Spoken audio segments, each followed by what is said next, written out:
Hello everyone, কেমন আছো তোমরা সবাই? আমি মহুয়ার দিনচর্চায় তোমাদের সবাইকে ওয়েলকাম।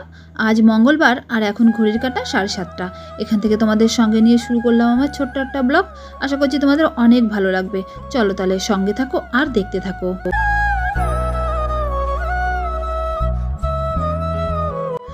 আজ 6ই আগস্ট, আমার কাছে বিশেষ একটা দিন। এই দিনে আমার মা আমাকে এই পৃথিবীর আলো দেখিয়েছিল, যার জন্য সকালটা না ঠাকুরের কাছ থেকে আশীর্বাদ দিয়েই শুরু করলাম দিনটা। সকালে পুজোকে স্কুলে পাঠিয়ে দিয়েছি, তারপরে সমস্ত বাসি কাজগুলো করে নিয়ে চান করে তারপরে ঠাকুর পুজোটা করে নিয়েছি আর ঠাকুরের কাছে আশীর্বাদও নিয়ে নিয়েছি। ঠাকুর যেন আমাকে সারা বছর ভালো রাখে, সুস্থ রাখে, আর আমি যেন আমার পরিবারকেও ভালো রাখতে পারি, সুস্থ রাখতে পারি। ছোটবেলা থেকেই জন্মদিন নিয়ে না তেমন কোনো মাতামাতি ছিল না। গ্রামের মেয়ে আমি, জন্মদিন যে সেলিব্রেশন করা হয় সেটা জানতামই না। সেটা ওই টিভি সিরিয়ালে দেখতাম আর ভাবতাম হয়তো টিভিতেই এইসব হয়। আর আমার মার কথা কি বলবো, ঘুম থেকে উঠে সেই যে কাজে ব্যস্ত থাকতো, ঘর সামলানো, বাবার কাজে হেল্প করা, আমাদের সামলাতে সামলাতে হয়তো দিন শেষে ভুলেই যেত কবে আমাদের জন্মদিন। যার জন্য জন্মদিন নিয়ে না কোনো দিনই কোনো রকম মাথা ব্যথা নেই। এরপর ধীরে ধীরে দিন বদলেছে, সময় বদলেছে, ধীরে ধীরে আমরাও বড় হয়েছি, এই সময়ের সাথে তাল মিলতে শিখেছি। তখন আমি ক্লাস 10-এ পড়ি। ফার্স্ট আমার জন্মদিন পালিত হয়েছিল, যেন ভীষণ খুশি হয়েছিলাম। আমার দিদির কটা স্টুডেন্ট ছিল আর কাকা একটা কেক এনে দিয়েছিল আর কিছু গিফট, তাই পেয়ে ভীষণ খুশি হয়েছিলাম। ওই যে তবে থেকে শুরু হলো। আর হ্যাঁ, বাবা কিন্তু প্রতি বছরই নতুন জামা দিত এই জন্মদিনে। তারপর বিয়ের পরে দাদু এই দিনটাকে একটু স্পেশাল বানানোর জন্য হয়তো বাইরে কোথাও খেতে নিয়ে যেত বা ঘুরতে নিয়ে যেত, না হলে ঘরেই বিভিন্ন ধরনের আইটেম রান্না করে খাওয়া দাওয়া করা হতো। কেক কাটার পক্ষপাতী কোনোদিনই ছিলাম না, আর ভালোও লাগতো না। ওই যে ছোটবেলা থেকে অভ্যাস নাই যে। তবে এইবারের জন্মদিনটা ছিল আমার কাছে সবচাইতে স্মরণীয়।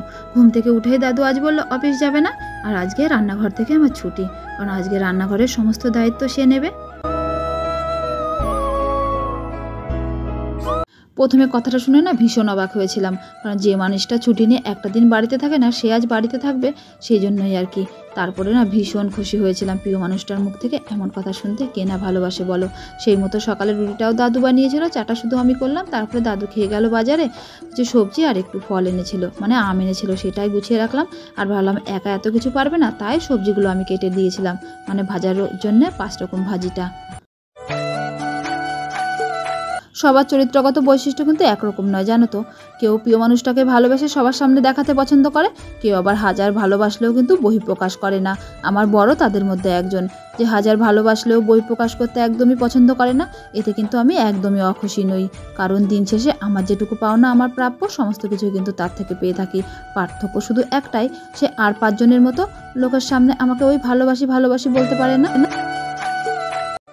নাইবা হলো দামি গিফট, নাইবা হলো অন্য কিছু, এটুকুই বা কম কিসের বলো। প্রিয় মানুষটা সারাদিন আজকে আমার সঙ্গে থাকবে, গল্প করব, সকলে মিলে খাওয়া দাওয়া করব, এটাই বা কম কিসের। এটাই আমার কাছে সর্বসুখ বলে মনে হয়।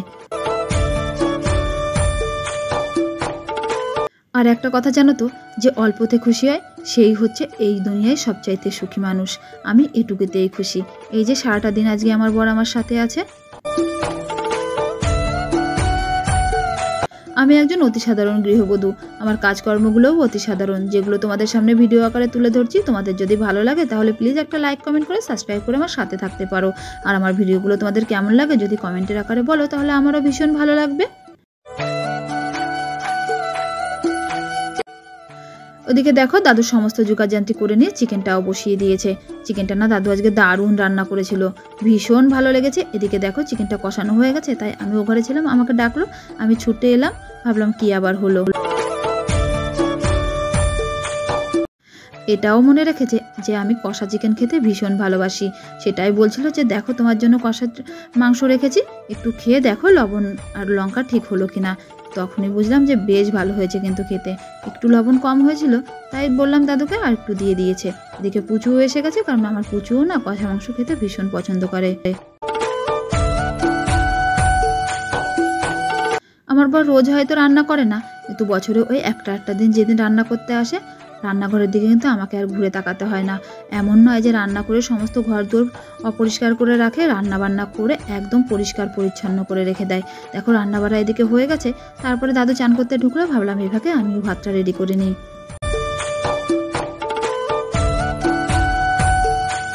আজকে রান্না হয়েছিল 5 রকম ভাজা, আমড়া দিয়ে টক ডাল আর মাংস।